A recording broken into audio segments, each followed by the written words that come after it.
আছে। শুধু আমি ব্লাড ডোনেশন ক্যাম্প করলাম, শিবির করলাম, শুধু তাই নয়, বা অন্যান্য আমি পেশেন্ট খালি দেখলাম সেটা নয়। আমাদের এখানে যেহেতু ড্রাগ, এখানে আরেক ড্রাগ এডিকশন আসছে, এখানে এই ড্রাগ আর এই ড্রাগ না, সেই ড্রাগ এডিকশনের বিষয়ে আপনারা প্রতিদিন আপনাদের, আমি বাজারে গেলাম, বাজার থেকে বাড়িতে আসলাম, আমি কর্মক্ষেত্রে গেলাম, সেখান থেকে বাড়িতে চলে গেলাম, নো, এটা যেন না হয়। এখানে আমাদের প্রতিটা ব্যক্তি প্রতিদিন আমাদের বের হওয়া উচিত।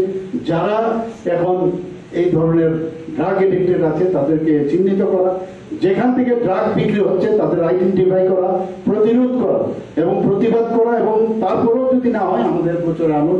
সরকার এত ভালো, আপনাদের সরকার একমাত্র ভালো, এইবার ভারতীয় জনতা পার্টির নেতৃত্বাধীন যে সরকার চলছে, সবচেয়ে বড় গুণ হচ্ছে মানব বান্ধব, তারা মানুষের কথা শুনতে চেষ্টা করে। কাজে আপনারা আমাদের কাছে আসুন, আমরা সেদিকে, কিন্তু একা কোনো অবস্থায় সরকারের পক্ষে সম্ভব হবে না, পুলিশ দিয়ে আরক্ষা দপ্তর দিয়ে বিভিন্নভাবে ক্যাম্প করে সম্ভব হবে না। সেগুলো আমার মনে হয় একটা গর্জে ওঠা উচিত। এবং আমাদের আরেকটা বিষয় যেটা, সেটা হচ্ছে বাংলাদেশের বর্তমান যে পরিস্থিতি, সেটা নিয়ে আমাদের খুবই সচেতন থাকা দরকার। অনেক সময় ফেক নিউজও আসে, ফেক নিউজের কারণে আননেসারি যাতে আমরা ভাবাবেগে ধাবিত না হই, আগে খবরটা নিই সত্যিকারের কি হয়েছে, তারপর আমরা বলবো বাংলাদেশের এখন বর্তমান যে অবস্থা চলছে, কোনো অবস্থায় সেটা আমরা কোনোদিন ভাবিনি। আমাদের অলরেডি এখান থেকে আমরা বাংলাদেশকে অনেক কিছু দিই, আজকে ওনাদেরকে আমরা ইলেকট্রিসিটি দিচ্ছি, এবং শুধু তাই না, বহু জিনিস আমাদের ভারতবর্ষ থেকে ওনাদের এখানে যান, ওনাদের এখান থেকে আমাদের এখানে আসে। তো এই জায়গাটার মধ্যে এখন একটা ইমব্যালেন্স হয়েছে। আমাদের এসএসজি তৈরি আছে, চিটাগাং পোর্টকে আমরা ব্যবহার করে আমরা সাউথ ইস্ট এশিয়ার প্রবেশদ্বার করার চিন্তা ভাবনা করছিলাম। এখান থেকে সমস্ত সাউথ ইস্টের যে জনসাধারণ থেকে আরম্ভ করে এবং মালপত্র সবই আসতো চিটাগাং বন্দরকে ব্যবহার করে সারা পৃথিবীতে যাওয়ার একটা ব্যবস্থা ছিল। সেটা এখন একটু এখানে রেল লাইনও অলরেডি বিছানো হয়ে গেছে, সেটাও আটকে গেছে। কিন্তু এইভাবে বাংলাদেশে কিন্তু চলবে না, এতটুকু আমি বলতে পারি। Without India Bangladesh cannot sustain, that I can give the guarantee. এবং ফিউচারে আমাদের নেতৃত্বরা দেখছে, সব ঢুকছে, এইভাবে গায়ের জোর দিয়ে একটা আমাদের মানে মাইনরিটিকে যেভাবে ওরা দাবিয়ে রেখেছে, সেটা কোনো অবস্থায় সেটা চলতে দেওয়া যাবে না, এতটুকু আমি বলতে পারি। আর যারা আজকে এই অনুষ্ঠান ব্লাড ডোনেশনের জন্য যারা এখানে এসেছেন, যারা ব্লাড দিতে এসেছেন, তাদেরকে আমি ধন্যবাদ দেব। এবং এই যে উদ্যোগ, আমরা জানি যে মহিলাদের ক্ষেত্রে প্রায় 16 মিলিলিটার আমাদের উদ্বৃত্ত রক্ত থাকে, পুরুষদের বেলায় 26 ml উদ্বৃত্ত রক্ত থাকে, এবং আমরা কত রক্ত দিই? 350 ml।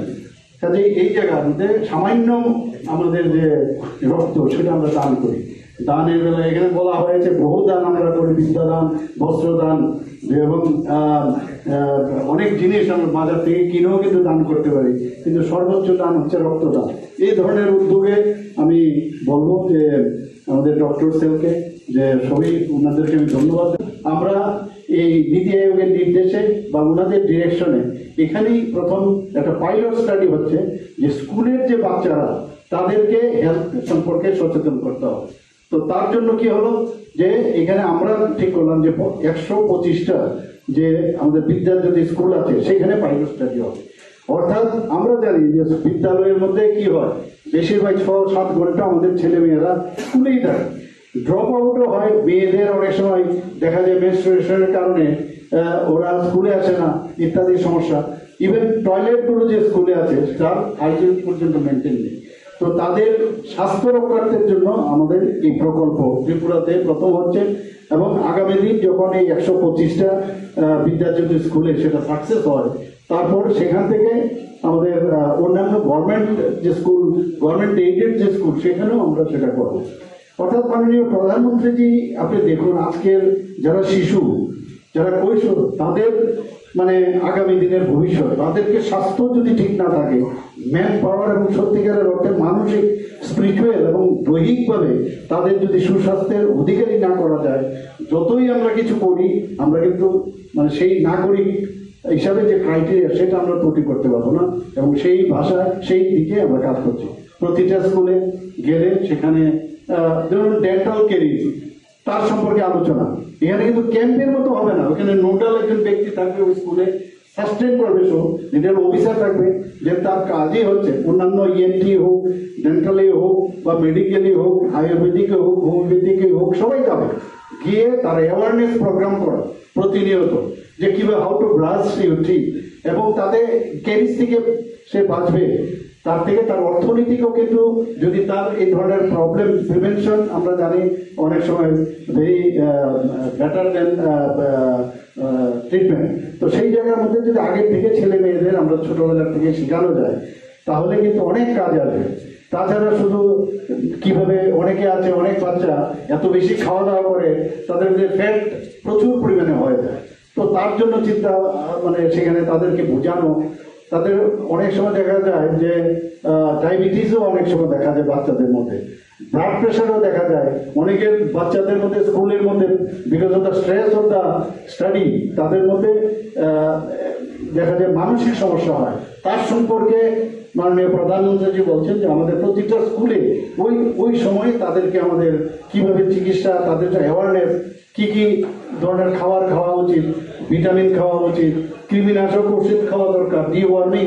তো এর জন্য আমরা আরেকটা প্রকল্প আমাদের চলছে ত্রিপুরাতে, প্রায় 7 বছর ধরে চলছে, যে যারা সুস্থ শিশু এবং মানে সুস্থ কিশোর, এই যে সুস্থ শৈশব এবং সুস্থ কৈশোর, এই প্রকল্প 7 বছর ধরে আমাদের চলছে।